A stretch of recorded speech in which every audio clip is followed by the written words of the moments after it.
Good morning and welcome to the financial results presentation for the half year ended 31 December 2019 for the Rural Funds Group. My name is James Powell, I'm General Manager of Investor Relations, and I'm joined today by Managing Director David Bryant, Chief Financial Officer Daniel Yap, and Chief Operating Officer Tim Sheridan. We will commence this morning's webinar shortly, however, a few housekeeping items. Firstly, all participants' lines have been muted on entry to the webinar, and that's just simply to reduce background noise. You will have an opportunity to ask questions at the end of the webinar. There's two ways you can do this. The easiest way is to type your question into the dialog box on your screen, and we will answer it at the end of the presentation. Alternatively, if you would like us to be able to hear your question, you can unmute your line by raising your hand, and we will identify you by name and take you off mute and respond to your question. I'll now hand over to David Bryant. Good morning, ladies and gentlemen. Welcome to the presentation of the financial results of the Rural Funds Group for the 6-month period ending 31 December 2019. This is David Bryant speaking. This morning I'll present to you the first 4 sections of the presentation. At the end of this, we will take questions when I'll be assisted by Tim Sheridan, Daniel Yap and James Powell. Page 5 lists the key activities conducted by RFM on behalf of the Rural Funds Group from July 2019 to the present. This includes the arranged acquisition of 8 properties, primarily in the cattle sector, and the sale of RFF's 17 poultry farms. During the period, RFM improved the lessees for 2 assets, firstly by merging 4 smaller almond lessees of the Morale Almond Orchard, secondly by releasing an existing cattle property, Rewon, to the ASX listed AACo. The lease to AACo provided a material uplift in rental income, reflecting higher productivity following development by RFM. These transactions and their impact on the financials will be presented in greater detail on subsequent slides. Also on this page are 2 important actions taken by RFM in response to a misleading and false attack by a short seller, Bonitas. Following this attack, RFM released a statement to the ASX which rejected entirely their intentionally misleading and false allegations. RFM also announced that it was obtaining legal advice for possible action against Bonitas, and that RFM had immediately arranged an independent investigation by Ernst & Young. RFM released the EY independent investigation report via the ASX on 27 August 2019. The report found that the assertions contained within the Bonitas document were false. Furthermore, the report validated RFM's prior rejection of each of these claims. RFM also took legal action against Bonitas in the Supreme Court of New South Wales. RFM alleged that Bonitas had contravened sections of the Corporations Act and the Australian Securities and Investments Commission Act. On 12 February, a judgment was handed down in favour of RFM. An excerpt from the judgment found that statements made by Bonitas were false in material particulars and materially misleading. Despite these 2 highly credible and independent responses to the Bonitas allegations, RFM continues to trade at a discount to where it was prior to the release of their false allegations. RFM today makes an additional response to the false allegations of short sellers through today's release of our half-year financial statements. Some of the highlights of these financial statements are detailed at the bottom of this page. They include an increase in adjusted funds from operations or free cash flow of 11% per unit, surplus cash coverage of distributions demonstrated by a 76% payout ratio, a diversified portfolio of leases which generate cash for RFF with a long-weighted average expiry of 11.5 years, a healthy balance sheet with gearing below the target range of 30 to 35%. Finally, an increase to RFF's HY20 forecast AFFO to 13.5 cents per unit, and the announcement of the HY21 distribution of 11.28 cents per unit, in line with RFF's forecast 4% growth target. I will now take you through these elements in detail. The next page provides a graph of the movements in the fund's assets derived from acquisitions, disposals, capital expenditure and valuations. Starting on the left-hand side with the cattle sector, denoted by a blue bar, during the period RFF settled Beef City, a feedlot operated by JBS, and received an independent valuation for an aggregation of cattle properties located in northern Queensland called Natal. Natal was purchased by RFF in October 2017. The aim for this asset was to increase its productivity primarily through the development of additional water points. Since its acquisition, RFF has funded the development of an additional 16 water points, which is reflected in the valuation increase of $9.3 million or 18% net of CapEx. Valuations during the period were also recorded for unleased water entitlements and macadamia orchards, the latter providing a 6% increase. In December, RFM sold 17 poultry farms. After the 31st of December, RFM settled 3 cattle properties located in Western Australia, which are leased to existing lessee Stoneaxe Pastoral Company, and a small cattle property located in central Queensland. 2 additional properties are forecast to settle this month. The balance of the movements pertain to capital expenditure and accounting adjustments, providing pro forma adjusted property assets of $928.9 million. Page 7 of the presentation provides summaries of RFF's income, earnings and balance sheet for the half year ended December 2019 compared to the relevant prior period. Property revenue increased $6.9 million or 22%, driven by additional income from the JBS feedlots, leases and accompanying J&F guarantee. Total comprehensive income increased 21%. Earnings per unit increased 16%.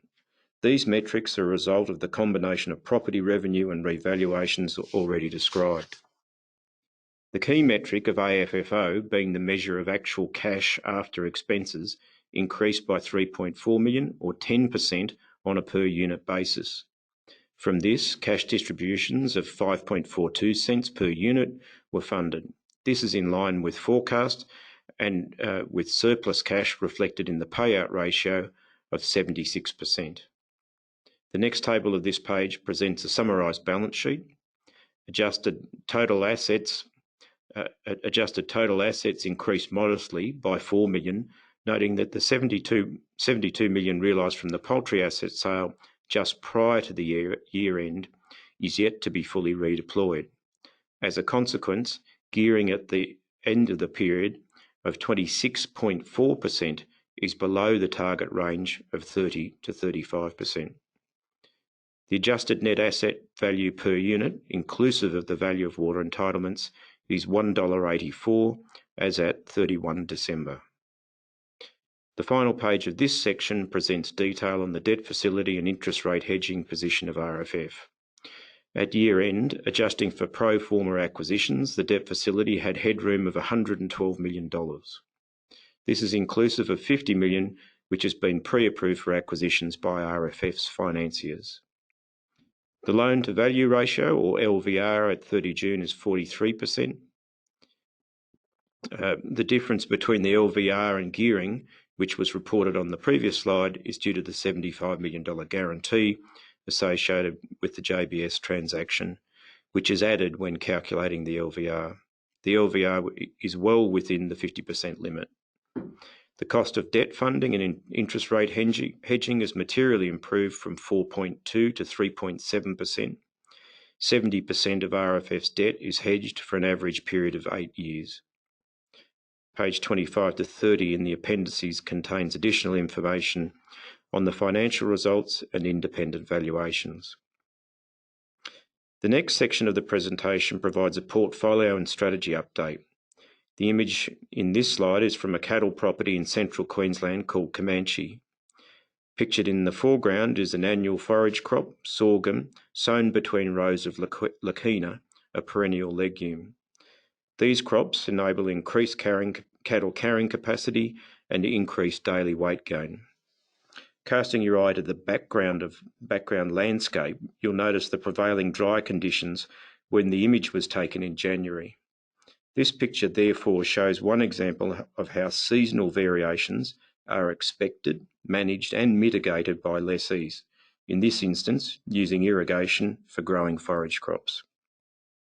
It should be noted seasonal variations are not a direct risk to RFF, as leases are not linked to climatic conditions, commodity prices or operator profitability. Regardless, RFF can confirm that no properties are now impacted by either drought or bushfires. All RFF properties have received rainfall, initiating pasture growth and filling water storages, as shown in the two recent pictures included on this page. The next page describes RFF's strategy to continue to achieve 4% per annum distribution growth by leasing and, where appropriate, improving farms. RFM's agricultural operating knowledge is key to achieving this strategy by being able to better identify, assess and execute investment opportunities compared to a purely passive landlord. RFM is pursuing three broad types of investment opportunity.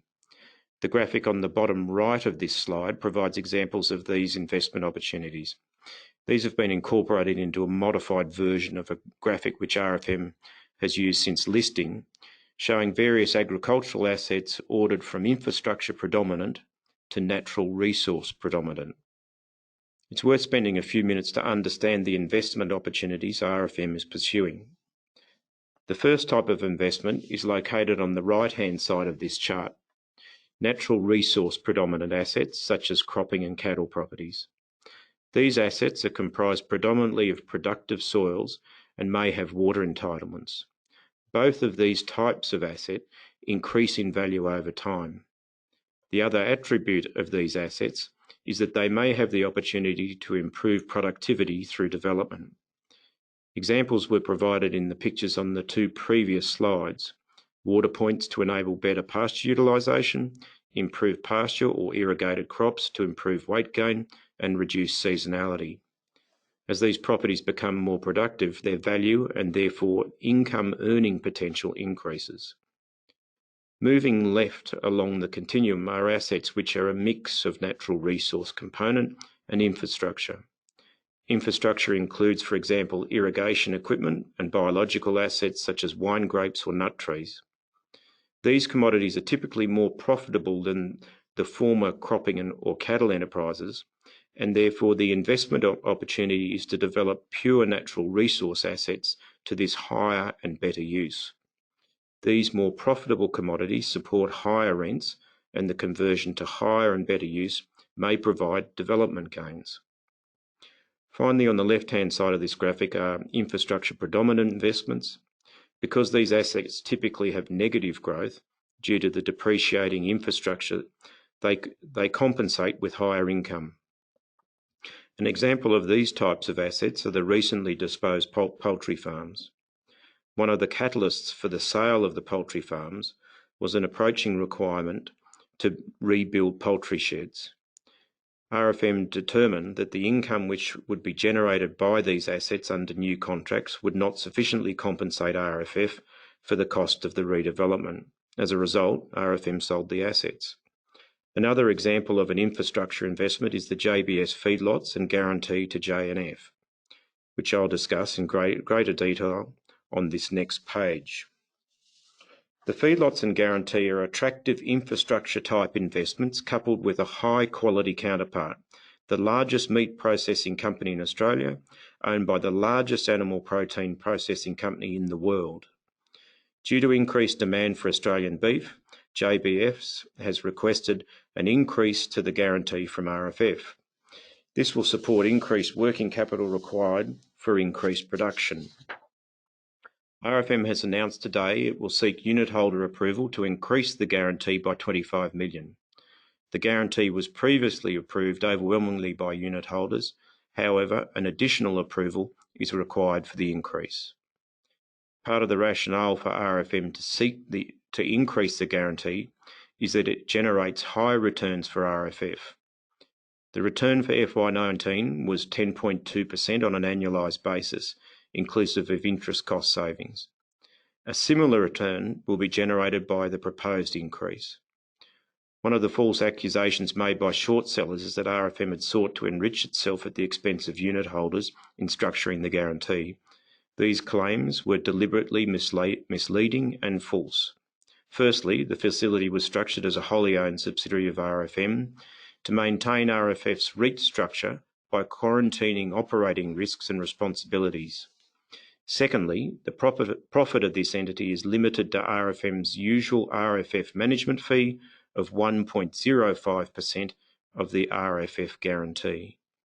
As is highlighted in the next bullet point on this page, the variation to the existing arrangement will have no impact on drawn debt or gearing. RFM has sought the opinion of an independent expert who has concluded that the arrangement is both fair and reasonable to non-associated unit holders. This independent report, as well as documents for unit holders to consider and vote on this change, will be posted on the 10th of March. RFM will hold a webinar for unit holders after this date, with details to be announced via the ASX. RFM's expectation is that unit holders will only be too pleased to support the growth in the Australian beef industry exports by approving the increase to the guarantee. This expectation is based on unit holders' previous approval and the opinion of the independent expert. As a result, RFM has increased forecast HY20 AFFO to 13.5 cents per unit. We now move on to investment opportunities 1 and 2, that is, productivity improvements and higher and better use. The map on the left-hand side of this page is of the cattle property Comanche. Since acquiring Comanche, RFM has funded and RFM has overseen the development of 342 hectares of cultivation. There are plans to develop a further 147 hectares to irrigation. As highlighted by the picture of this farm at the start of this section of the presentation, both of these activities will greatly improve carrying capacity and mitigate seasonal variability. The maps on the right-hand side of this page show recently acquired sugarcane farms, which RFM will develop to macadamia orchards, a higher and better use. All developments will be managed by utilising the RFM management that run the existing RFF orchards. While the cost of these acquisitions and developments are not substantial, it will provide an opportunity to expand in a prosperous industry. Discussions with third-party lessees are also underway.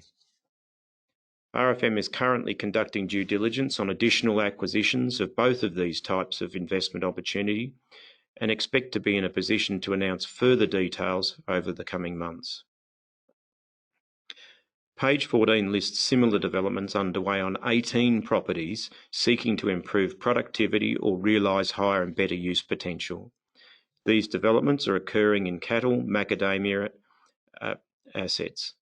Examples of cattle and macadamia developments have been provided, and as we move to the fund update section of this presentation, this next page shows a cropping asset improved by RFM. On this property, Lenora Downs, RFM has developed additional water storage capacity of 4,250 megalitres. This picture was taken in the past few weeks and shows full water storages, which provide the lessee with the ability to plant up to 1,000 hectares of cotton. The map included here provides details of the 38 properties owned by RFF, which are diversified across 5 agricultural sectors and 3 climatic zones. These elements of diversification are shown again on the next page in the form of pie charts. The bottom right-hand chart shows the mix of indexation mechanisms included in the leases in the portfolio.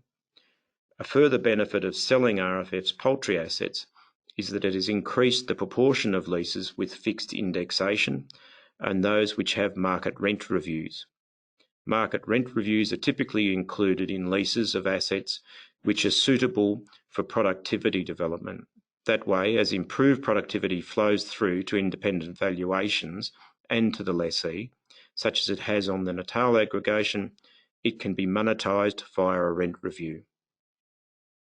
In addition to an improvement in lease indexation mechanism, the disposal of poultry assets further improves RFF's profile of counterparts.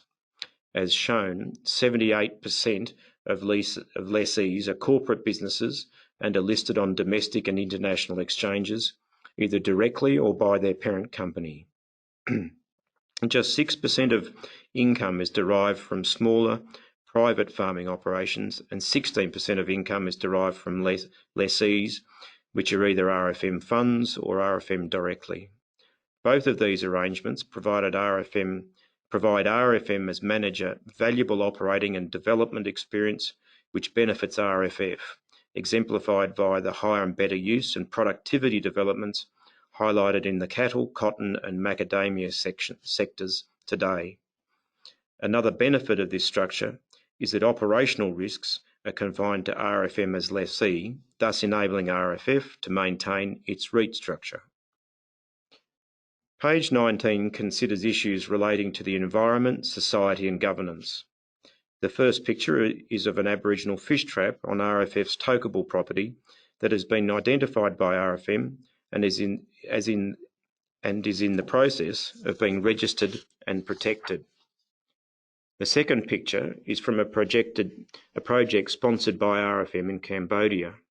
RFM and staff are donating $1 million over 3 years and providing expertise to assist a Cambodian community increase the yield from their farms.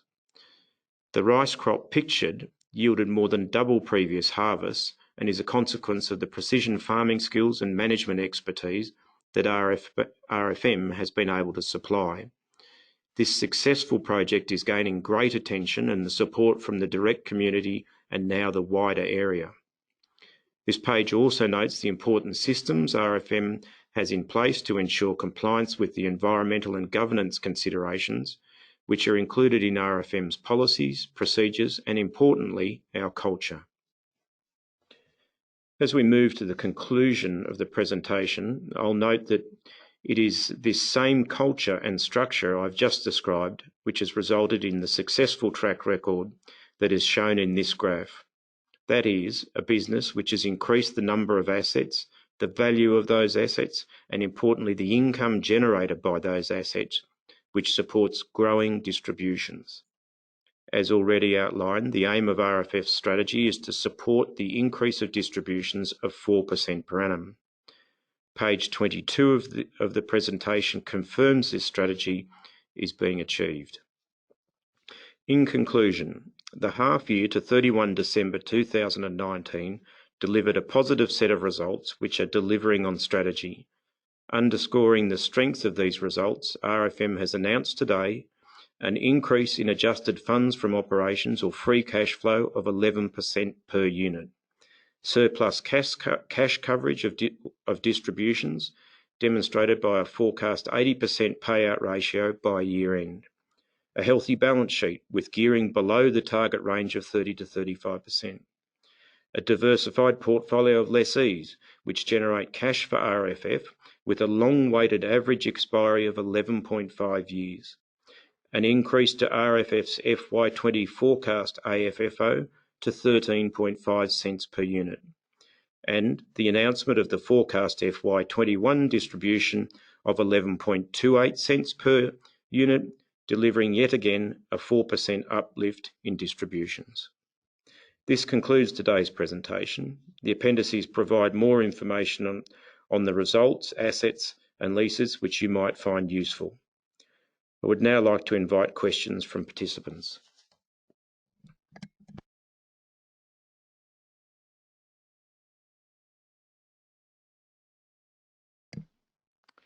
The first question we have is concerning the coronavirus, the impact on the fund and the agricultural sector more broadly. There's been no impact on the fund, and nor should there be. Those risks are borne by our lessees. There is no doubt that export of Australian commodities to China stopped, all but stopped, during the first quarter of this calendar year. They're speaking to our lessees who have exports going to China. They have started to flow again, but slowly. But there is little doubt that there has been an impact. Despite that, we've seen in cotton, for example, cotton is off probably only 5%, the cotton commodity price. Beef prices in Australia are up about 20%. That's driven by the drought. The beef exports to China are going to, as trade resumes, are being balanced by the swine flu and therefore the protein gap that still exists in China. But there's little doubt that during that first 3 months or that past 3 months, people weren't going out, and beef is primarily a product that's consumed in restaurants and other places rather than at home. So if they're not going out, it wasn't being consumed. But those frozen stocks are now starting to move through the system.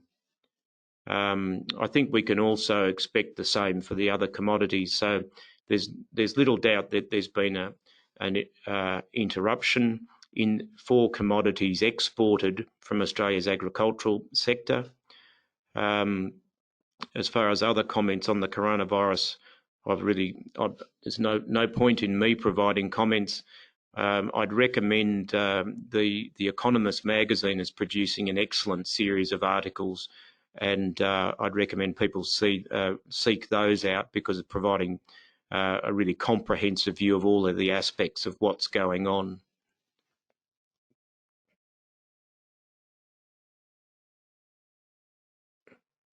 There's a question there, which is what happens now in relation to Bonitas. Well, they'll find out in due course.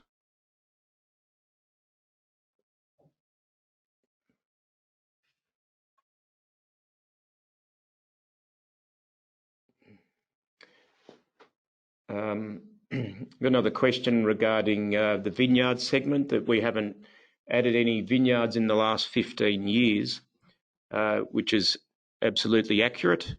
We're really just, I suppose, biding our time. We have actually investigated new plantings, and I think in time there will be a requirement for additional plantings. If we can get the right counterparty to plant new vineyards in ultra premium areas, then we would pursue that. And we've got our sites on blocks of land that would be suitable for it, and we have access to water entitlements to enable it. But I wouldn't foresee that that's going to occur in the next 12 months. The industry generally is probably suffering in the US from an above average crop. That's really just part and parcel of the cyclical nature of these industries, where you'll have years of high production, and then that'll be caught up with years of low production. And through the long term, I think the prospects for Australia's wine industry is very sound.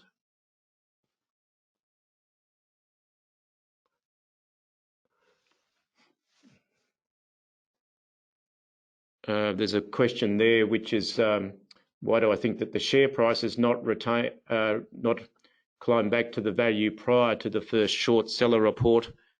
I'm not an expert on financial markets, so I really have nothing to offer on that. I'm sorry.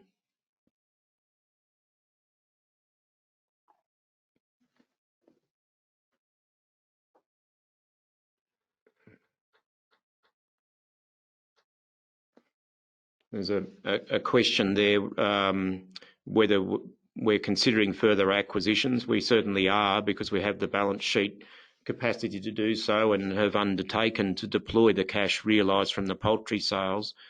I really think that our next acquisitions will be in the cattle and macadamia sectors.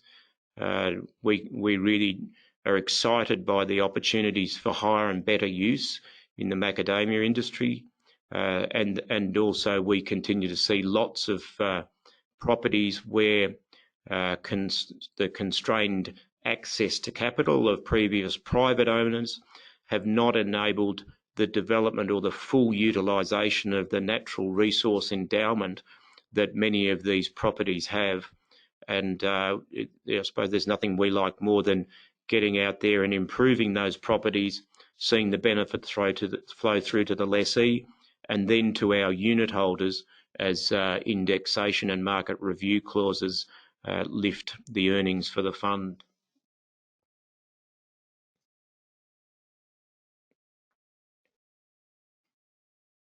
Okay, and then there's a question there. Could we explain how the increased JBS guarantee lifts earnings? JBS will pay a higher fee because there is a higher guarantee.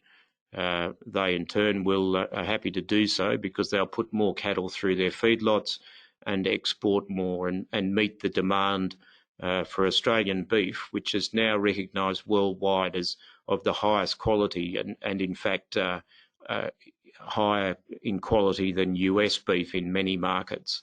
So I think that it's a wonderful thing that we can be part of supporting that growth in the industry. Question on the back of the drought and bushfires, are there any lessees in arrears? We have one lessee that is one we've provided terms whereby they're one quarter of the annual rent is in arrears. That will be caught up with interest.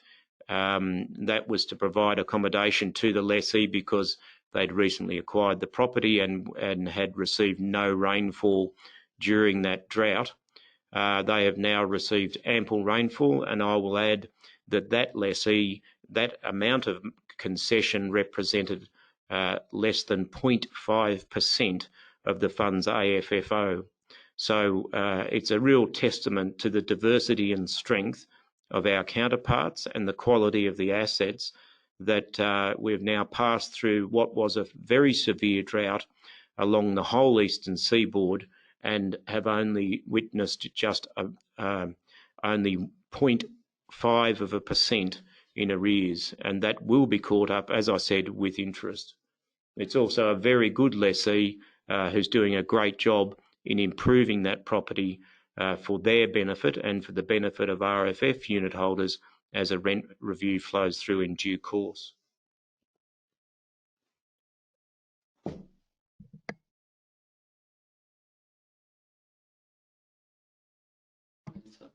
Okay, I've got several questions about what sort of acquisitions we're looking for. And for example, have we been looking at avocados, lamb and sheep farming and so forth? We look at all of these things. The mature avocado orchards are a bit pricey for my liking, but other people might have a different view of it, and good luck to them. The lamb and sheep industry is very attractive. It could integrate with some of the assets that we acquire, where you have beef or cropping, and you can have sheep in and around those assets. We've got sheep on the Tokable property, which has an almond orchard leased to Olam. So we'll continue to consider that industry. Sheep meat prices are at an all-time high, and it's a great industry to be in, and wish we had bought up farms in it 10 years ago, I suppose, but we've done pretty well out of the other assets and cattle sector that we've been in. Question regarding the outlook for the water market and the impact on water rights held by RFF. I would expect that water values will probably plateau from here because they're at levels where if you've got owners of water entitlements that are just simply renting them out, such as some of the foreign investors that have bought a lot of water entitlements without farms, the rent that they can get on them, they are paying such eye-watering prices for those entitlements that the rent that they must need to get on them is diminishing as a return on equity. So I think that the propensity of foreign pension funds and other traders of water, their propensity to continue to bid up entitlements, I think, is limited, but that could vary basin by basin. The main is the Murray-Darling Basin, of course, and that's where I'm addressing my comments. the outlook for RFFs, water entitlements, remains good. Most of those are committed and encumbered by leases, but we have a very large parcel of high security entitlements that we sell into the open market from year to year. And that's been a very, very lucrative investment.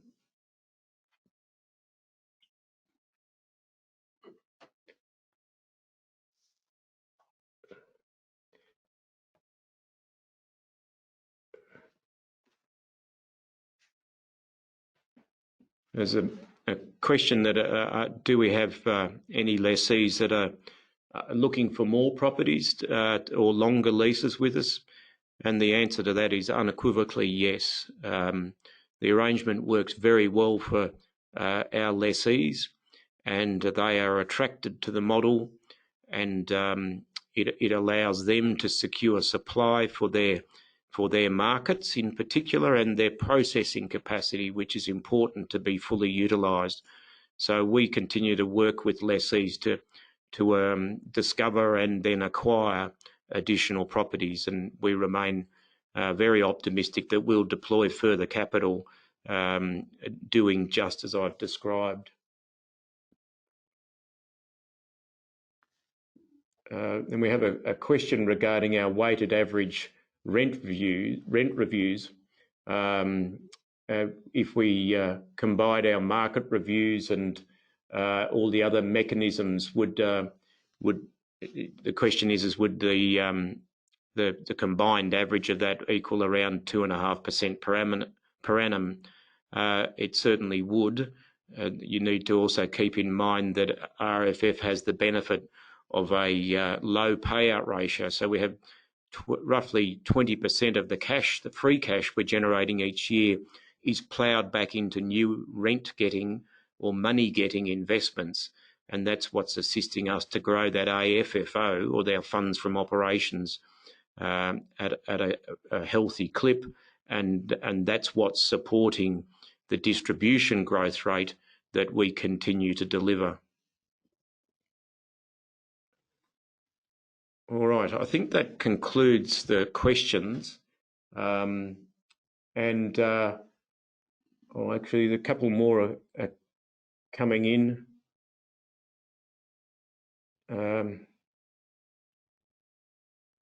Okay, there's we have one last question, which is what exactly is RFF guaranteeing for JBS? So it's a limited guarantee, and I'd urge the questioner, Larry, if you want to look at the documents that are loaded up on the ASX today, you'll be able to read your way through that. But it's a limited guarantee for a debt facility provided by Rabobank and ANZ Bank, which funds the acquisition of cattle and feed that are housed in the feedlots owned by RFF and rented to JBS. So it's a facility that guarantees, it's a guarantee for a debt facility to fund the livestock within our feedlots. And then one last question, which is the incremental yield on CapEx. All of our CapEx attracts rent. I don't think there's any material instance where we're outlaying CapEx that doesn't.